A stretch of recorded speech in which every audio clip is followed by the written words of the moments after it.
Por que as pessoas, depois de um grande tempo de batalha e de conquistas, tendem a desanimarem e fracassarem, se sentem diminuídas? Depois de ver tantas vitórias, ainda sente essa sensação. Poderia estar cantando músicas de vitória e estar chorando nesse momento. Olha, talvez hoje você que está aqui ouvindo essa palavra não saiba a proporção desse problema. É um problema invisível, que não aparece toda hora, que não é percebido facilmente. É um mal do século, que já existe há tantos e tantos tempos, mas nunca numa proporção como essa atualmente. E eu quero dizer para você que está desanimado, e desanimado com tudo na vida, quem sabe no seu ministério, pensando que o seu ministério acabou, que a sua vida não tem mais sentido, que você não tem mais esperança, nem desejo, nem ânimo, eu quero dizer para você e vou mostrar para você os sintomas desse sentimento que você tem vivido hoje, ou que você está passando, ou talvez conheça alguém que esteja passando por isso. Sabe, a Bíblia conta a história de um homem, era um profeta muito usado por Deus, era um homem que tinha no coração um desejo muito forte de servir a Deus e uma fé muito forte. Mas um dia, depois de grandes milagres e grandes vitórias, ele foi subjugado e ele foi perseguido por uma mulher.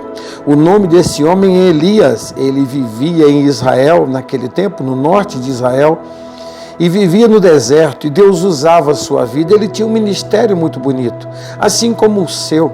Assim como você foi chamado um dia, como um dia você ouviu a voz de Deus e atendeu o seu chamado, e você se tornou uma pessoa importante, maravilhosa, magnífica, fazendo a obra de Deus, e de repente se sente perseguido por alguma coisa. Aqui o profeta Elias, ele está sendo perseguido por uma mulher, a Jezabel. Jezabel era uma rainha, uma sacerdotisa de um deus chamado Baal. Baal quer dizer senhor e também marido. Baal era o filho de Dagon, era um dos deuses dos cananeus. Ele revivia na primavera, morria no outono, e a ele era oferecido todos os cereais, os frutos da terra, os primeiros frutos eram oferecidos, e sempre a imagem de Baal estava ligada à imagem de Astarote, uma deusa também cananeia, uma deusa que era a deusa da sensualidade, e com isso os cultos que eram oferecidos a essa deusa eram cultos sensuais, havia muitas orgias, muitas sensualidades, Existia assim uma prática sexual em forma de culto para adorar essa deusa chamada Astarote, e Baal sempre estava ligado a essa imagem. E por Baal ser o provedor da chuva, ser aquele que dava a chuva, a provisão, Baal, para os cananeus, era o Deus da prosperidade, era o Deus que fazia com que a terra frutificasse, que as plantas crescessem, que os frutos nascessem e eram doces e saudáveis. Então essa fertilidade era atribuída a esse Deus chamado Baal, um Deus cananeu. E um dia Elias desafiou o seu marido, que era o rei de Israel, o nome dele era Acabe, e ele disse que não choveria. Segundo a palavra dele, o profeta Elias disse: segundo a minha palavra, não cairá água do céu, não choverá na terra. E depois de 3 anos, Elias mandou que chovesse, orou para que chovesse, e a chuva caiu. Isso desafiou Baal, desafiou os sacerdotes de Baal, e desafiou principalmente a sua sacerdotisa, que era a Jezabel. E então o profeta Elias, numa luta com os profetas de Baal, acabou matando 450 profetas. Isso fez com que ele fosse perseguido. E no dia que ele é perseguido, se torna evidente a depressão na vida de Elias. Muitas vezes nós ouvimos uma notícia ruim, e essa notícia traz para nós a depressão. né? E nós vamos ver aqui no texto que Elias, ele estava realmente com depressão, porque ele dá sinais de depressão, que ele está depressivo. E o primeiro sinal que Elias mostra aqui no texto é que ele está com medo. Aqui no versículo 3 do capítulo 19 do primeiro livro dos Reis, diz que o que vendo ele se levantou e para escapar com vida se foi e veio a Berseba, que é de Judá, e deixou ali o seu moço. O medo é o primeiro sintoma da depressão. Infelizmente, muitas pessoas não dormem direito porque tem medo de morrer, tem medo de fracassar, tem medo de não dar certo o que está esperando, tem medo de ficar sozinho, tem medo de ficar no meio da multidão, tem medo de faltar a respiração, tem medo de que o seu coração possa parar.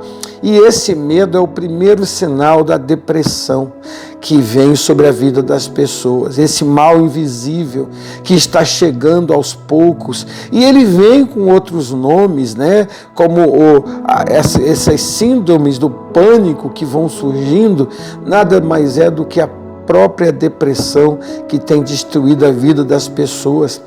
E aqui Elias dá o seu segundo passo, mostrando que está completamente dominado pela depressão. Ele aqui, depois que ele deixa o seu ajudante na cidade de Berseba, no versículo 4, ele se foi para o deserto, caminho de um dia, e se assentou debaixo de um zimbro. Então, o segundo sinal está aqui no versículo 4, quando ele procura um deserto. Uma pessoa depressiva busca o isolamento. Quem é que vai caminhar um dia inteiro para o deserto? Quem fala assim, olha, hoje eu vou para o deserto, eu vou ficar lá no deserto, onde não há nada. Então Elias foi para lá porque ele estava com medo e depois porque ele queria se isolar. Esse isolamento é muito perigoso.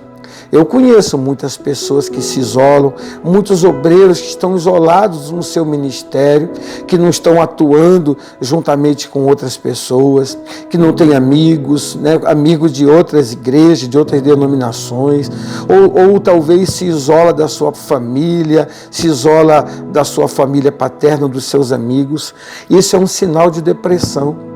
Uma pessoa que não quer se comunicar com ninguém, desliga o seu celular, ele desativa os seus aplicativos de relacionamentos, ele sai de tudo isso e ele fica sozinho e ele não quer se relacionar, não quer compartilhar seus sentimentos, suas emoções, seus sonhos.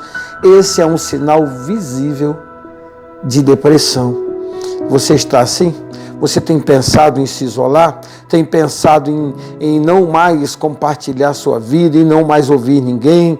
Você não gosta de estar junto em família, não gosta de estar reunido em um grupo de pessoas que têm algum tipo de afinidade? Pois é, esse é um sinal de depressão. Porque observe que no terceiro ponto aqui, no mesmo verso 4, ele agora vai para o deserto, senta debaixo de um zimbro, e aqui no verso 4 diz que ele pede para si a morte, né?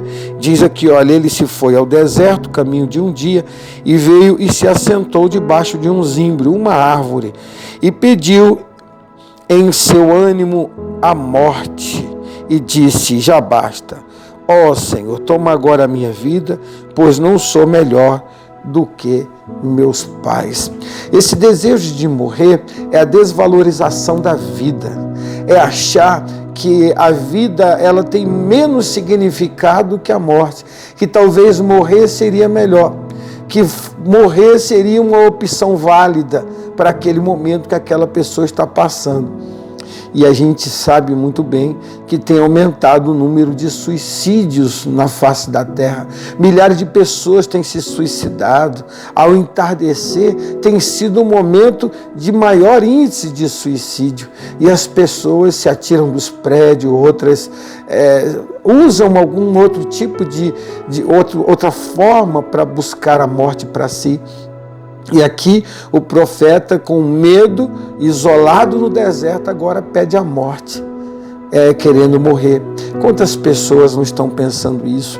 Quantas pessoas hoje não estão querendo abandonar a sua vida, não estão achando que não tem sentido viver, estão achando que não significa mais nada para ninguém e pensa que não tem sentido continuar respirando, sonhando, acreditando, e ele pede a morte, mas ele dorme. Ele está cansado e dorme. E a Bíblia fala no versículo 5 que ele deitou-se e dormiu debaixo do zimbro. E eis que então um anjo tocou e lhe disse: levanta e come. E olhou, e eis que à sua cabeceira estava um pão cozido sobre a brasa e uma botija de água. E comeu e bebeu e tornou a deitar-se. Então observe que o Senhor preparou para ele um alimento e permitiu que ele dormisse. Às vezes a vida está tão intensa que nós precisamos mesmo descansar, dar um tempo. Quem sabe dar um tempo não vai nos ajudar, descansar um pouco não vai nos ajudar. O Senhor preparou para ele o pão, a água, ele comeu, ele bebeu, porque ali no deserto não havia alimento. E isso revela o cuidado de Deus. Em plena depressão do profeta, ele era um homem de Deus, e em plena depressão Deus preparou o alimento para que ele se sustentasse. E a Bíblia diz que ele olha, encontra o pão ali assadinho, quentinho, imagine o pão quentinho, a água fresquinha, ele come, bebe e volta a dormir. Ele precisava descansar. Quanto tempo você não tem descansado? Quanto tempo você não para descansar um pouco, para viajar um pouco, para sair um pouco do meio desse ambiente em que você vive, esse ambiente tenso em que você está? Quantos anos você não tira 30 dias de férias? Quanto tempo você não dá uma parada para sair ao ar livre, para olhar a natureza, para ir para um rio pescar, para ir nadar numa cachoeira, para passear num parque? Quanto tempo você não tem feito isso?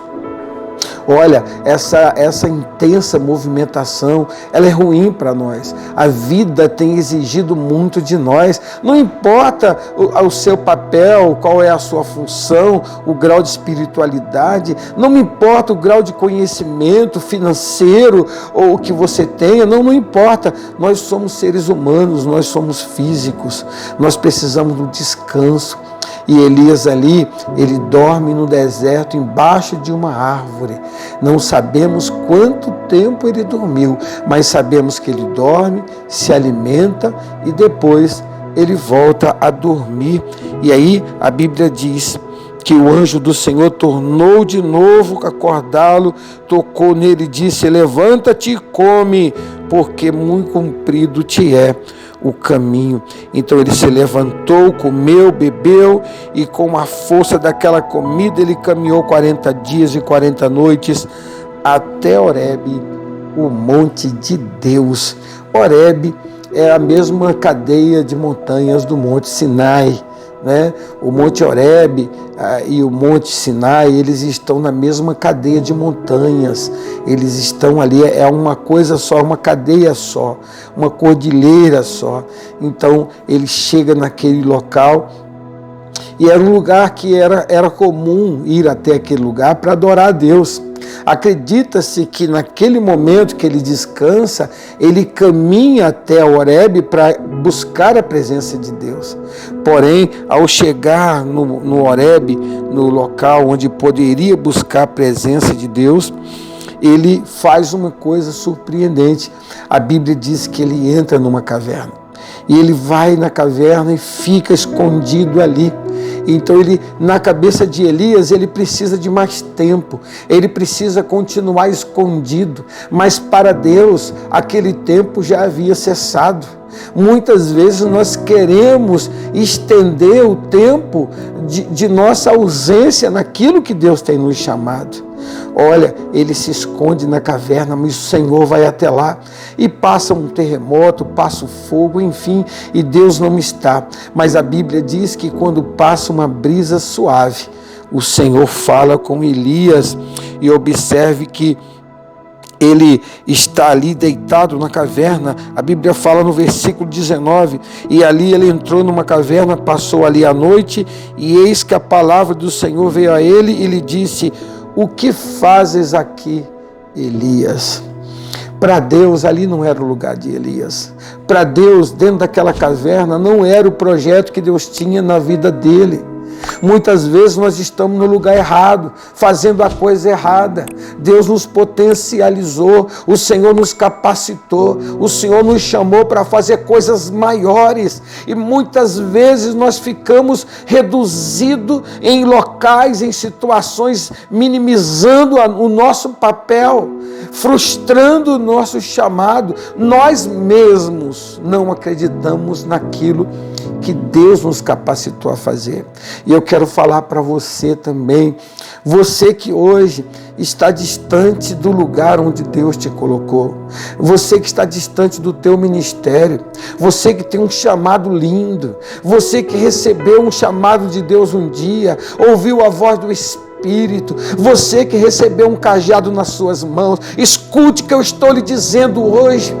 Não é tempo de ficar escondido na caverna, não é tempo de ficar fugido, não é tempo de se esconder. Saia daí. O lugar de Deus, que Deus colocou você, não foi aí. O Senhor tem algo maior. Elias não sabia, ele pensava que o seu ministério havia cessado, ele achou que a sua vida tinha terminado, ele, por estar sendo perseguido, com medo, por ele estar querendo viver isolado, ele achou que tudo tinha acabado. Talvez alguma coisa tenha dado errado na sua vida, alguma coisa que você tentou fazer com boa intenção, o seu coração estava saudável, a sua vida estava saudável, mas alguma coisa deu errado, alguém te perseguiu, alguma coisa aconteceu e hoje você está na caverna, escondido na escuridão. Mas o Senhor me usa a minha vida nesse dia, hoje, para falar para você o que você está fazendo aí. O Senhor pergunta para você, o que você está fazendo aí? Retoma o teu ministério, há coisas para serem feitas ainda. Não é tempo de cessar. E numa brisa suave, o Senhor fala com Elias, e aí ele manifesta aquele sentimento depressivo de abandono. Ele sente que foi abandonado. Quantas pessoas deixam o seu ministério, deixam sua vida, deixam o seu casamento, deixam a sua família com essa conversa, com essa fala, né, de que foi abandonado, foi esquecido, foi deixado para trás, de que ninguém deu a ele o valor que ele merece, ninguém deu a ele o merecimento, talvez nem o próprio Deus. Muitas pessoas se sentem assim, porque aqui no versículo de número 10 ele diz: tenho sido zeloso pelo Senhor Deus dos exércitos, porque os filhos de Israel deixaram o teu concerto, derrubaram os teus altares e mataram os teus profetas à espada, e eu fiquei só, e agora buscam a minha vida para me matarem ou para me tirarem a vida. Quantas pessoas com esse excesso de zelo, né, se sentem, foram abandonadas. Deus não te abandonou. Ainda a Bíblia fala que ainda que tua mãe te abandone, a Bíblia fala, pode uma mãe que amamenta esquecer do seu filho, ainda que ela esqueça, Deus não esquece. O Senhor jamais se esquecerá de ti, a palavra de Deus diz. Não se sinta abandonado por Deus porque as pessoas te abandonaram, porque alguém te perseguiu. Não se sinta abandonado por Deus porque alguma coisa deu errado lá atrás. Reaja, levante, vamos em frente, há tempo ainda. Saia desse calabouço. Saia dessa caverna, pare de arrumar desculpas, pare de inventar histórias. Porque me deixaram, me abandonaram, ninguém me apoiou no momento que eu mais precisava. O Senhor vai revelar a Elias aqui uma verdade, vai curá-lo da depressão e vai revelar uma verdade a ele muito forte. E o Senhor fala com ele num vento delicado, com uma voz mansa, delicada, num vento suave, ele fala que ele estava só. E o Senhor, no versículo 15, deu um comando para Elias, dizendo: e o Senhor lhe disse: vai, volta pelo teu caminho para o deserto de Damasco e unge a Azael, rei sobre a Síria, também a Jeú, filho de Ninsi, tu ungirás rei de Israel, e também Eliseu, filho de Safate, de Abel-Meolá, ungirás profetas em teu lugar. E agora o Senhor revela a Elias coisas tremendas. Aqui no versículo 18 diz: também eu fiz ficar em Israel 7.000, todos os joelhos que se não dobraram a Baal, e toda a boca que o não beijou. Deus estava dizendo a Elias: volta, vai fazer a minha obra, vai profetizar, vai ungir Jeú, vai ungir Eliseu. Volta lá, a tua obra não acabou, retoma o teu ministério, rapaz, sai desse buraco agora, levanta a tua cabeça agora, pega o teu alforje aí, pega a tua capa, pega teu potezinho com água e segue o deserto de volta, e vai fazer a obra que eu tenho para que você faça. Tu é profeta, você é profeta. Deus não mandou você fugir, Deus mandou você enfrentar. E o Senhor revelou: para com essa conversa de que você ficou só, para com essa conversa de que você está sozinho. Há 7.000 que não dobraram os seus joelhos e não beijaram com a sua boca as imagens de Baal, não se curvaram àquele Deus cananeu. Você não está sozinho.